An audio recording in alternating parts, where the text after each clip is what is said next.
the great Larry Bowa on the Comcast Business Hotline. Bo! What's up, cuz? How you doing, my brother?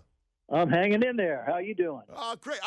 I got excited because I saw the schedule come out, Right. and all of a sudden I started to think, well, you know what? Maybe we get to play, and if we get to play, it's going to be a fascinating 60-game sprint, Bo, of something we've never seen before. Yeah, it is. I mean, obviously, in my opinion, cuz I think the team that has the best bullpen is going to get in the playoffs.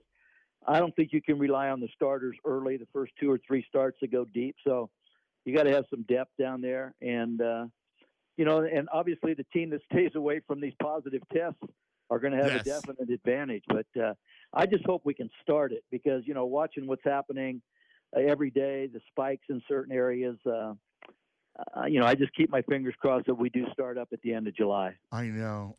Hey, sometimes we have a guest on and I get excited, especially when I said something and somebody we all respect says basically says the same thing, Andrew, about the bullpen because the bullpen's going to be key.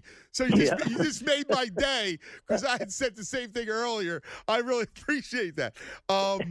It's going to be interesting for the Phils, and I don't know about you. When I look at this team, like I start to really like the lineup a lot. I think our lineup is really taking shape, and I love me some Real Muto, man. I love that kid. Right. I was in uniform all the way till we had to break camp down there. I really liked what I saw in spring training, and I don't overreact to a lot of wins and losses in spring training, but the way they played and the intensity they played with. I was really impressed, and hopefully they can carry that when we start up at the end of July because I think this team, as you said, the offense, I think we're going to score a lot of runs. I really do. And the key is going to be our bullpen. I like our pitching. I like our starting pitching, but obviously they're not going to be stretched out. But the whole key is who tests positive because from what I understand, this is just I heard it from a second source that if you do test positive, then you have to sit out for, I think, a week. And then you have to have 2 good tests. And if you don't have 2 good tests, you have to sit out another week. So it's going to be important that we stay away from those guys missing 3 weeks, especially pitchers, starting pitchers. Oh, yeah. That's going to really hurt whatever team has to go through that adversity. But I don't know. See, maybe we got it out of our system down there in Clearwater. We had a few people test positive, and everyone was concerned about Nola because he wasn't out there, but I guess he was with somebody that tested positive, and he had to be basically quarantined for a week. So hopefully he's okay, and it sounds like he is. Yeah, thank God. And again, obviously health is the primary focus. And then, if Lord willing we can play, it would be awesome. What would be so interesting is the fact there's only 5 off days. And, man, talk about a grind playing 60 and 65 days. I'm sure at some point you probably had a stretch like that with a couple double headers, but that is a grind, 60 and 65. Yeah, and I'm looking at the weather, what we've had so far, and it's going to be hot the rest of the summer, and that takes a lot out of you also. But I think these guys are going to be well rested, obviously. They haven't played. So, and with the extra guy, they're going to start off with 30, and eventually they'll get down to 26. But the DH is going to definitely help because you'll be able to – a guy like Real Muto, you can let him DH a game or 2 in a row and let him get off his feet and just hit. You can rotate guys. So I think they'll stay fresh. And Joe I think, is going to do a great job. His big assets handling the bullpen, which I think is going to be important as we talked about earlier. But he has – I talked with him in spring training. He likes definite roles, defined roles down there, which I think is great. Thank God. So, the first 5 innings, if you're not called and you're a long man, after the 5th inning, you might want to relax a little bit. From the 6th inning on, there's 2 or 3 guys that, hey, they know if that phone rings, they're going to be up. So I like that part of it, and Joe's definitely good at handling relief bullpens and not getting guys too tired too early. So I think he's going to do a good job. I thought he did a good job in spring training. And Brian Price, I think I have a lot of respect for him as a pitching coach. So I'm looking for some big things. And if this thing does get underway and goes the full 60, I'd be shocked if we didn't get in the playoffs. I really would. Even though the East in the National League and the American League are two toughest divisions, I do think that we'll be all right. Yeah, I'm excited. We're talking to the great Larry Bowa on the Comcast Business Hotline. I'm thinking along your lines, and I think once guys get stretched out, I mean, I think this rotation really has a chance. Right. And I'm curious about Arrieta. I think that could actually help him. All that rest might be able to get his good little life in that arm as well. Well, the big thing, Ant, is when guys are playing on the last year of their contract, for some reason there's another gear, and obviously this is his third year. So, and I know he still wants to play. So, I expect him to do some good things down there. I thought he threw the ball pretty good in spring training. His last outing wasn't really good, but the previous outings were good, and I expect him to do what we're expecting him to do. I think he's going to live up to expectations this year, and as you said, he's well rested, and I'm looking for some good things out of him. Hey, what do you think of? I'm curious about your eyes and what you saw out of Spencer Howard. What do you think of him? Well, barring injury, this guy's the real deal. Yeah, this guy, he's got everything going. Good breaking ball, good poise, good command. The ball jumps on you real quick. It gives you that nice, easy motion, and the ball's on top of you. It's got late life. Barring any injuries, he's a top of the rotation guy. I'm not saying he's a 1, but he's a 1 or a 2. I mean, a 2 or 2A. Yeah. You put him up there with Nola and Wheeler. When you start a regular season, those are 3 pretty good arms that you're going to get thrown at you right out of the gate. And he's a good kid. He's got a great work ethic. And because of the situation that happened, I'm sure we're going to see a lot of him in these 60 games. Yeah, I'm looking forward to that kid. Yeah, and the other one I'm looking at, I'm curious what your eyes told you about Bohm. And Bohm can hit. I'm going to tell you, this guy can hit. He's got a great – you usually don't see college kids come out of college with a good 2-strike approach. This guy literally, he hates striking out, which I love. I talked to him. He hits the ball the other way very well. He's got power to all fields. Obviously, the question mark is, where's he going to play? Yeah. I will say this, Ant. I saw him in college because I scouted him before the draft. I didn't think there was any way this guy could play third. He's definitely improved. There's no question about that. And he likes to work. If it's a perfect world, he probably could use a little more reps at third base. But I really like him. He's a disciplined hitter for a young kid. And like I said, those 2 guys, Howard and Bohm, are 2 good prospects that most of our fans should keep an eye on because they're going to be pretty good players. Yeah, I'm getting the sense of when I'm looking at the development of his team, I'm real excited. I think there's a real good chance that, and this better than anybody, that there's always a corner, right? And once you turn that corner, there's like an ascent, and I can see it with Girardi in place. Right. I with the talent that's here, I can see this thing kind of shooting up, right? Yeah, I do too. I mean, it sort of reminds me with Bohm and Howard, the young guys, and Kingery and Hoskins. It seems like, when we first came up in the early 70s, we got beat up a little bit. And then we hit, like you said, we hit a groove about 75, and we were a pretty good baseball team. And I sort of envision this team to do that. When you have some guys that you can count on, like two mainstays like Bohm and Howard, and I really believe Kingery playing one position is going to really help him. Obviously he's got to get over this positive test. I don't know how serious it is. Obviously, it seems like he's going to be out for a couple of weeks, but I really like, this kid. He plays the game the right way. And Haas, I'm looking for him to bounce back. I really am. He changed his stance a little bit in spring training. I thought there were some positive things coming out of spring, the way he was swinging the bat. So, with that, and obviously Harp in right field and Kutch being 100%, and Real Muto, you got a pretty deep lineup, and there's depth to it as far as you get down to 7-8 hitters. You're going to have tough outs down at the bottom of that lineup. Yeah, I'm excited because with the DH, the guy like Bruce is a good, he'd be a good one. And it gives you some good left-handed pop. You already got Harp there. So Yep. I'm real excited about that piece. And listen, you got Didi's got, he's still Didi, got pop in his bat. Hey, I love Didi. I know he only got two or three hits in spring training. He's got a great attitude. He brings a lot of energy to the park every day. He can still play short at a high level. The thing you were talking about, the DH, you can also get McCutcheon off his legs, and let him DH. You can put Bruce in left field. You got a lot of maneuverability. You got Quinn, who can play all three outfield positions. You got Hazley. There's a lot of depth on this team. And again, I know we're in a tough division, but I think the one thing we got to do, Cuz, is the first 3 games of the year, we got to establish being able to beat a team like Miami. The last 2 years, this team's beat us. I'm looking at that lineup, and I'm going, why is this happening? Yes. So hopefully we get out of the gate here and win the first 3 games, because I know they got some young kids, but they shouldn't be able to compete with us. If we're healthy, we should be able to handle that team.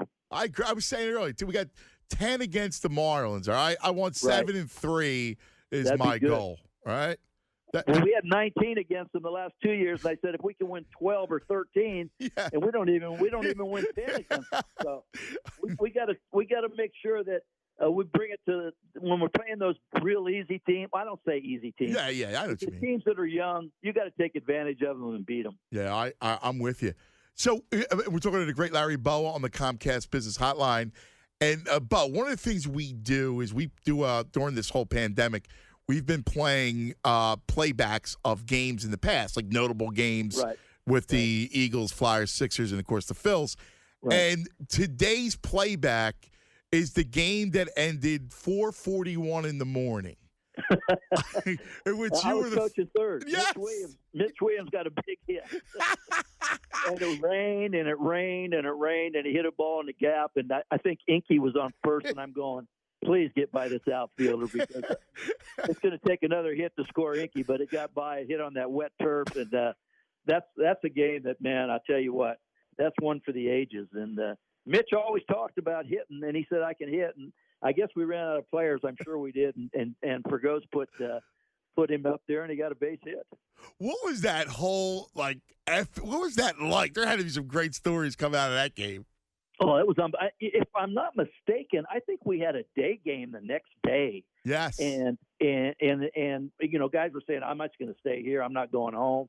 But it was a trip, because it was. You know what? The other thing people don't look at, we were scuffling at that time. We had lost like 7 out of 10, and St. Louis was making a move on us. We just lost 3 out of 4 to St. Louis in St. Louis, and we lost the first game of that doubleheader, and that was a big game for us, and sort of kickstarted us again back to where we wanted to be. But that was a fun team to be around. Oh man, some of the great stories.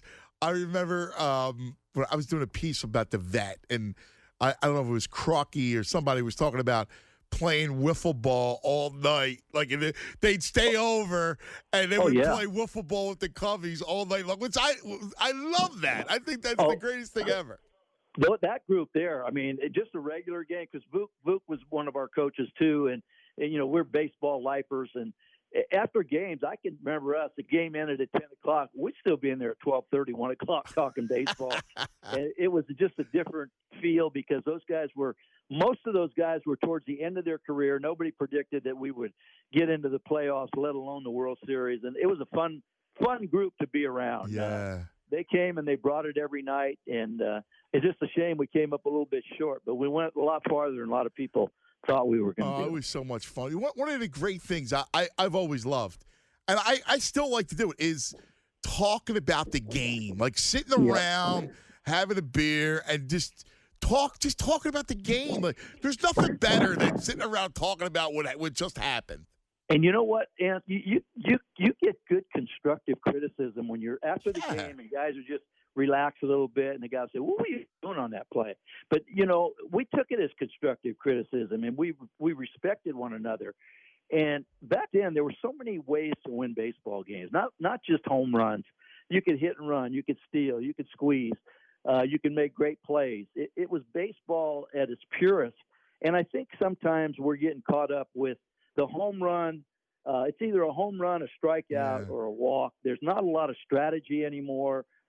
Pitchers throw up in the zone and hitters chase because of the launch angle swing. We need to get back to the grassroots, and because I think these athletes are really good.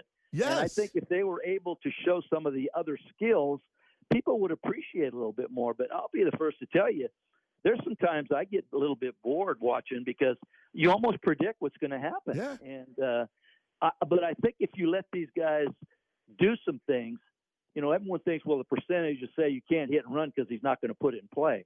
Well, people don't understand that if you put a hit and run on, I remember us put hit and runs on with Mike Schmidt, the greatest player ever to put on a Philly uniform because he was in a funk and he would concentrate a little bit, stay on the ball a little bit longer, and maybe one or two times he'd get a hit. Then he'd just go off and get hot. But you should be able to do that stuff. And if we did it with Mike Schmidt, we should be able to do it with a lot of people. Yes. See, here's the thing, Bo. Like, listen, I understand analytics, and analytics have been part of baseball forever, right? Forever. Right? Forever. I mean, this thing is not new. No. You know, it's I think a manipulation of they using, word it different. Yes. And they word it different. Everything we had shifts. We had where we were going to play. We had what pitchers throw when the count's 1 and 2. We had all that information. The fact is, they use different verbiage now, and now it's people think they're reinventing the game. They're not. We did a lot of that stuff. No, It's I don't unbelievable. understand I it. scratch my head when I hear people, oh, well, they didn't do it. Well, we did do all that. Yes. Stuff. We did a lot of that stuff. I'll tell you one thing we didn't do. We didn't have a launch angle because you didn't need a launch angle. We didn't have exit velocity. When you're a hitter and you hit a line drive, you know you hit it good. You don't need a machine to say, Right. wow, he hit that ball 102 miles an hour. Right. I mean, give players credit. You know, they don't want to get for some reason. I don't know. I don't get that part of it. Listen, there's some things like I'm not a big believer in sacrificing all the time and bunting all the time. Like I understand. You know, you want to put the ball in play a little bit, but something like you just said, hitting behind runners, everything. See, here's the problem: when it becomes a religion, when numbers become a religion, is when it gets distorted, right? Like when you need to scratch home a run, you need to hit behind runners. You need to shorten your swing. No question. And you know what? I believe exactly what you said about. Am I going to bunt in the first inning? Probably not. But if I get Aaron Nolan pitching against Scherzer, and I know the score is going to be 2-1, and the first two guys get on in the first inning off Scherzer, I'm going to try to bunt them over and get a couple runs for Nola because I know there's not going to be a lot of scoring. So if I can get 1 or 2 runs early for my best pitcher, I got a good chance of winning. And would I do it with any other pitcher? Probably not. Right. Probably not. It's but circumstance. It also matters who you're playing against, Yes. who the pitcher is. You're not going to get 4 hits in an inning off those real good pitchers. So you got to scrap some runs out. You got to get a run here, a run there. And like you said, hit and run, hitting behind the runner. Man on second, no outs. Hit a ground ball to the right side. For a guy like Harper coming up, let him hit a fly ball, you get a run. There's so many ways to win baseball games, and yet we just keep relying on the home run or the strikeout or the walk. And that's the part I think if we let the players play and let them feel that they can, let them do some things. Let them experiment a little bit and say, hey, I can hit and run. I put this thing in play. 2 strikes approach. Those are gone right now. It's unbelievable. I mean, it's right. When the count's 0-2 or 1-2, you're a little bit defensive up there. When it's 2-0 or 3-1, you're on the offense a little bit. But it's a game of adjustments, and I think that's where we're getting away from.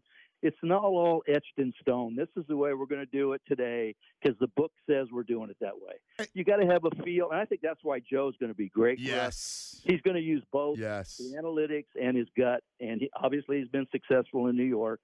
So I think it's a big plus for our team. And here's something that's not quantifiable, right? It's what you just brought up. It's Nola Scherzer. Right. And if you get those 2 runs home or 1 run home for Nola, he's pitching differently than he would without a lead. And you know better than anybody. If Nola's got a 2-run lead, he's free, feels good, he's confident, and he's going to pitch differently than he would in a 0-0 game. No question. And he knows out there that if he's got a 2-run lead, he might be able to make a mistake in the 6th or 7th inning with nobody on. And the guy hits a home run off him, he's still winning 2-1. Go back to when Carlton in 72, when we had that, we didn't have a good team. What did he win, 27, 28? 27, yeah. But you know what, Ant? every time he came in the clubhouse, we were still very young. We knew as a team, if we got 1 or 2 runs, we could win this game. Because we didn't have a real good offense at that time. We were all young kids. But we knew if Carlton got 1 or 2 runs, we have a chance. Because everyone says, how did Carlton do that? Well, he'd walk in and say, today's win day, boys. Do whatever you have to do to get me a run or 2. And everyone says, okay, you got it, Lefty. You got it, But, I mean, little things like that, when your big guy's going, you don't need to score 5 runs. He's going to go out there, and he's going to shut the other team down. So get 1 or 2 early. That means they got to get 2 or 3. And they don't give up those many runs, those real good pitchers. Yeah, Bo, that's just awesome. What a great! I could talk ball with you all day long. You're the greatest. Let's just do me a favor and just be safe. All right? I will, Anth. You too, and let's keep our fingers crossed that this thing eases off a bit and we can get the 60 games in. I would love it. I love it. Oh, thanks, Bo. You're the best. Have a great one. Take care. See you, brother. The best, Larry Bowa on the Comcast Business Highlight, talking baseball. Anthony Gargano, weekdays from 10 to 2